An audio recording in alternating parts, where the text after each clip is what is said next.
Welcome, everyone. Brannen here, and I'm sitting here with Dr. Kevin Hall. Dr. Hall is a professor with Liberty University, author of several books, and a local counselor. So in such a time as this, in which many of us are experiencing stress, anxiety, worry, we thought it necessary to have this conversation about mental health. So Dr. Hall, thank you so much for being here. And can you just help us understand, what is stress doing to our brains right now? Absolutely. Thanks for having me. This is a great opportunity. If we're going to talk about stress, we got to talk about the brain. And so one good way to visualize our brains is I just simply use my fist. Okay. We have the front part, the top part of the brain. We have the middle brain, and then we have the lower part of the brain, which is known as the brain stem. And when we're stressed, this brain stem lights up. And so also known as the sympathetic nervous system, when we're confronted with a threat like this situation, our brain shifts into action to get us out of danger. And so this lower part, this fight, flight, freeze, is what is designed to take us away from danger. This situation is extra problematic because there is no way of getting away from it. And so it's like a three-headed dragon. We've got the unknown. We've got a broken normal. So there's a having to adjust to new routines, and we don't have our familiarity. And then we're also out of relationship. So the people that we're used to seeing, connecting with, that's been removed. And so this situation triggers that fight or flight, and long-term triggering of the fight or flight, the sympathetic nervous system, creates the drain of the energy that we have. Yeah, so that's explaining maybe a little bit why some days I just feel like I have nothing left because we've got 4 kids. They're not going to school anymore. We're doing virtual school. Correct. And we've got a whole new rhythm as a family. Of course, we're not getting to see our family and friends like we would like to see. And so some days I just feel drained, and it's happening because of this three-headed beast that we're all experiencing right now. Exactly. The worst type of fear for us as humans is the unknown. There's 2 major fears we have that we're born with and we carry till the day we die: the fear of death and the fear of abandonment. And so the unknown is really a killer. Wow. So what are some of the short-term effects that we're going to see in our bodies or mentally? What are some of the things that we just need to be on the lookout for short-term? Short-term effects of this type of stress is, first of all, frustration, periods of panic that are connected to thoughts of "I'm not okay." And that's where we really look to the familiar to kind of ground us. For those living in Lakeland, you drive around Lake Hollingsworth, there's no people, it's shut down. Even when a hurricane is coming, you'll see people around the lake. Yes. You know, it's just one of those things in our community that it's different. Yes. Another part of it is lack of concentration. If you notice, it's really hard to concentrate on things. For people having to work from home, this is a huge barrier for them. And then just a general sense of restlessness, sleep problems, the inability to relax. Yes, I've experienced all those at some level. I have woken up in the middle of the night during this, unlike I normally do. Certainly, I've been frustrated at times, like, when is this going to be over? What's happening here? And then when we're talking about just the ability to concentrate, I know even for my kids doing virtual school, it's just hard for us to put attention and focus, dedicated attention and focus to something. What about long-term effects? What can we see? Because I'm thinking through the grid of hey, I'm suspicious at every handshake now. When 6 weeks ago, I wasn't at all. I'm a hugger, so I enjoyed a hug. So what is this going to do to us long term in terms of relationships even? Long term, you see things like despair, hopelessness, withdrawal from family, withdrawal from friends. When people, it's almost like a grieving that goes on. And so you'll see that type of behavior. You'll also see perhaps some aggression, less patience with people, less patience with yourself.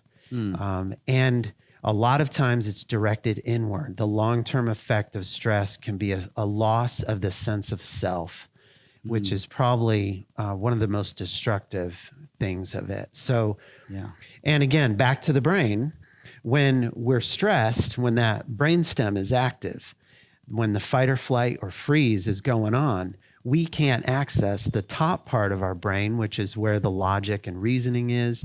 That's where our memory is. That's where our ability to modulate emotions and interpret the emotions of others. Our language and speech center is connected to that top part of the brain. So stress impedes the ability to think, and it impedes the ability to be grounded to the moment. Wow. Well, this has been super helpful. We are not done here, but I'm going to kick it back over to Matt and Austin, and then we are going to resume this important conversation. Well, welcome back. I'm sitting here with Dr. Kevin Hall. He is a professor at Liberty University. He's a local counselor and author of several books. And we're having this conversation on mental health. And certainly during a season of stress, anxiety, and worry, we have to have this necessary conversation. So Dr. Hall, what are some of the warning signs? Like, let's say that the stress is becoming too much or dangerously high. What are some things that we need to notice and be on the lookout for? Good question.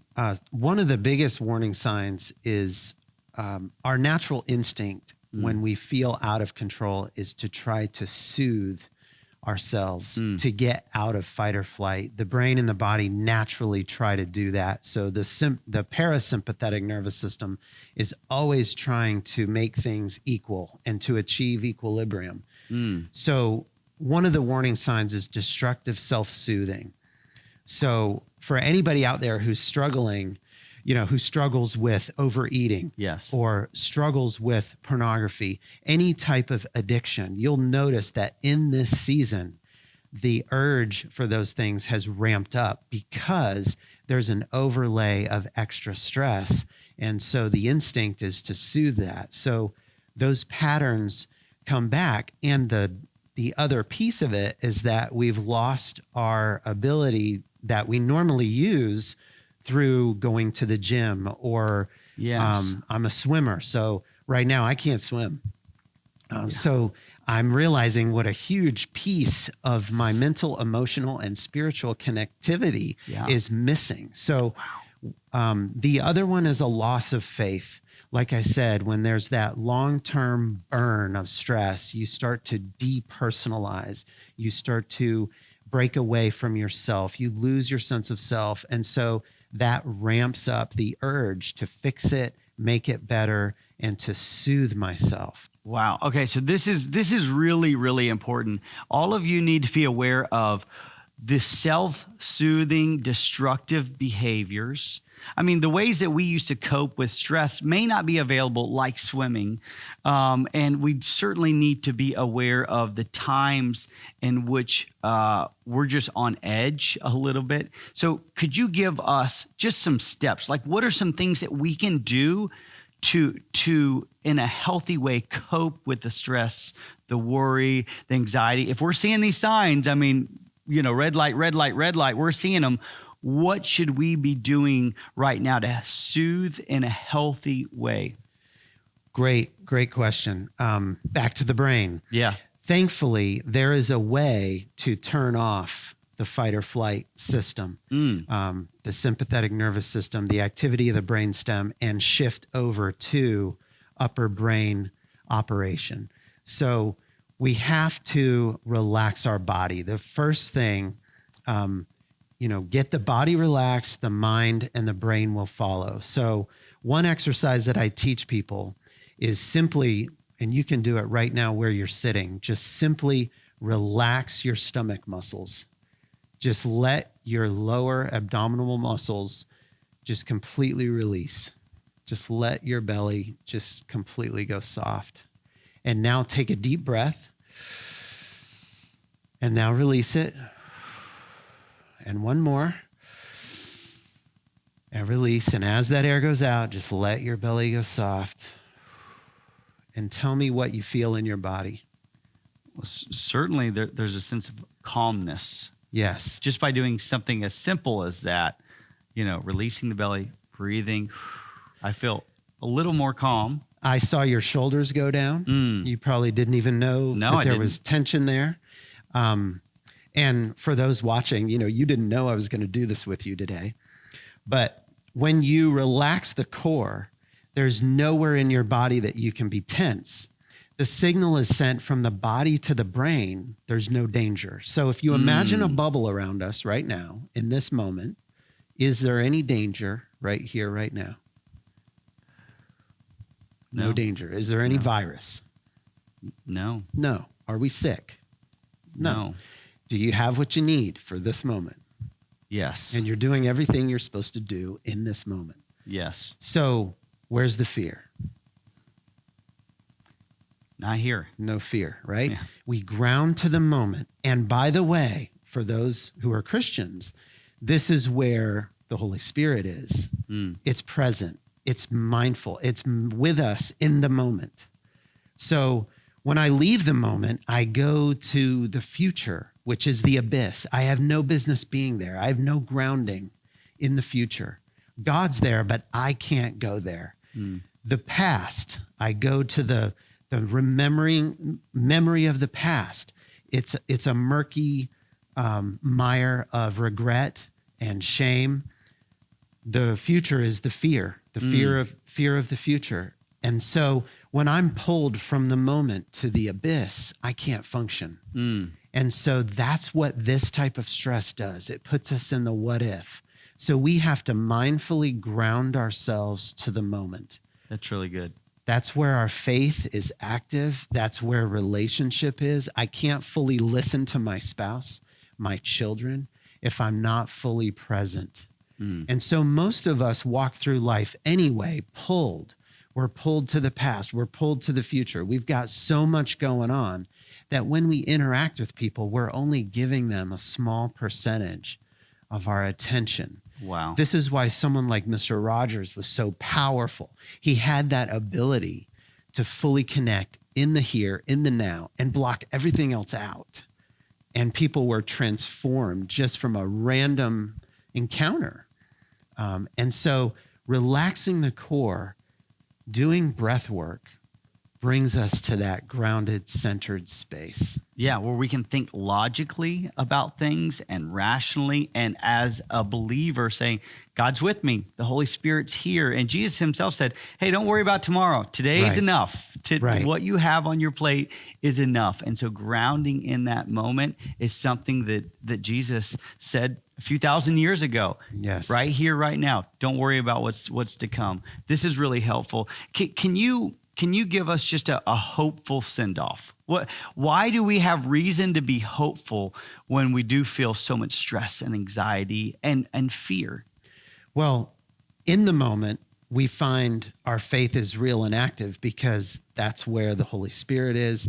That's where reality is. If I ground myself to the moment, like right now, there are parents with a pit of fear in their stomachs because I have to teach my kids today. I've got a middle schooler writing a paper. I've got 2 elementary school kids with math. I don't even know what they're supposed to be doing, right? Yeah. And that fear drags that mother or that father or that grandparent out of the now, and it leaves them to be reactive. Wow. So being present, being grounded, if you think of the 5 pillars, we've got the spiritual, the mental, the emotional, the relational, and the physical.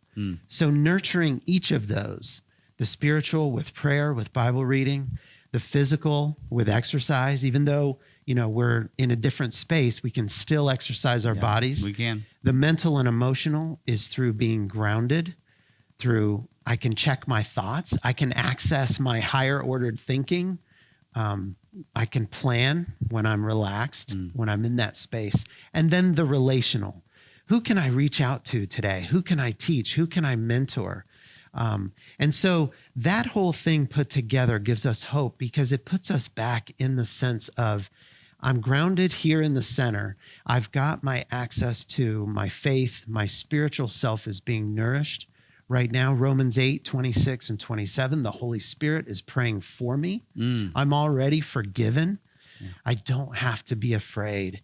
And so then I can be in full relationship. And the hope here is that, you know, our lives have been so easy for most of us. Our children don't have a reason to really use their faith. This is a great opportunity for a legacy of faith to be handed off, that we went through this awful time. People are getting sick. There are people dying. Here's where our faith becomes real. And as parents and as fellow Christians, we can model that and show this is how you handle these situations. Yeah, you know, this time is actually an opportunity.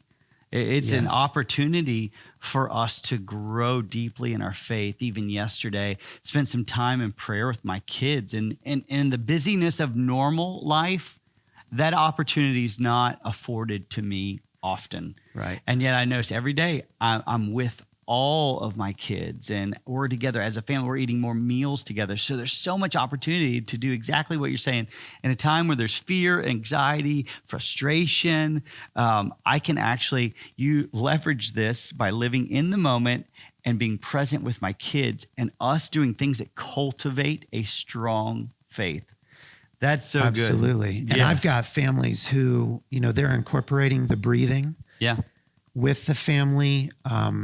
You know, there's some great apps. The Smiling Mind app is a way to, you know, kids can do it. You can do it. Walking through mindfulness, walking through some breathing exercises. It's good. So Say that app one more time so everybody gets it. The Smiling Mind. The Smiling Mind. There you go. Well, Dr. Hall, I am so grateful that you joined us today. Thank you for giving us wisdom and how to navigate the stress and the strain of this moment. Grateful for you. I'm going to kick it back over to Austin and Matt.